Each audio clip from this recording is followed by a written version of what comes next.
Good morning, I'm meteorologist Michael White in the Fox 10 Storm Tracker Center. This is your weather webcast on fox10tv.com for Tuesday. Winter weather advisories. If you remember yesterday, they had been issued for the northwestern part of our area. Now they include almost everybody except the beaches. They're the only ones that are still not in the winter weather advisory.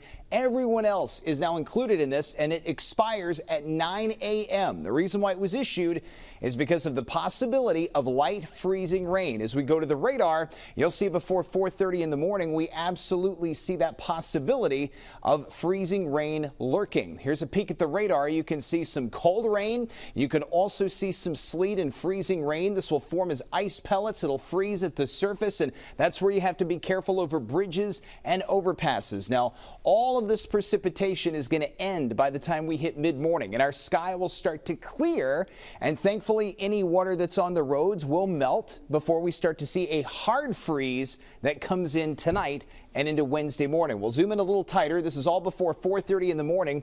Here's your sleet and freezing rain covering almost all of George and Greene counties, including Leakesville and Lucedale. All of that's going to be marching over into Mobile County. So if you have to do any travel in Mobile or Baldwin, bear in mind that between about the hours of 4:30 and 6:30, the possibility of icing issues will be out there. Then we'll see the precip end, the sky clears, and thankfully we'll start to see some melting taking place.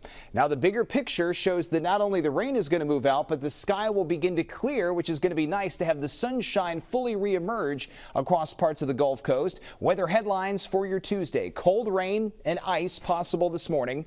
You have to drive slowly, and then tonight a hard freeze is going to move in. Tonight is where you have to wrap up the pipes and plants, bring the pets inside, and make sure you check on people. We go through the Fox 10 Futurecast, and you can see as we run the clock forward, by the time we get to 7 a.m., we'll still have the possibility of some freezing rain around locations along I-65, and then by the time we get to about 9 a.m., most of that is all around Milton, Bruton, Crestview, and almost everyone else has gone dry.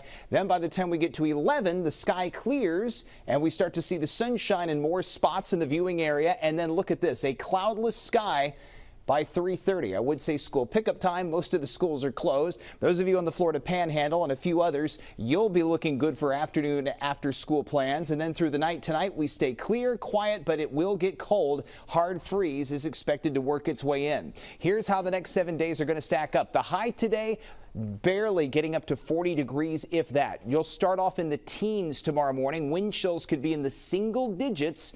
Then we're up into the upper 50s, mid to upper 50s for both Thursday and Friday. And then a cold start to the weekend. Saturday's high will start off in the low 40s, but you will have a ton of sunshine for weekend plans. I'll keep you updated on your forecast throughout the day on the Fox 10 weather app, fox10tv.com, and all of our social media channels. Have yourself a terrific Tuesday.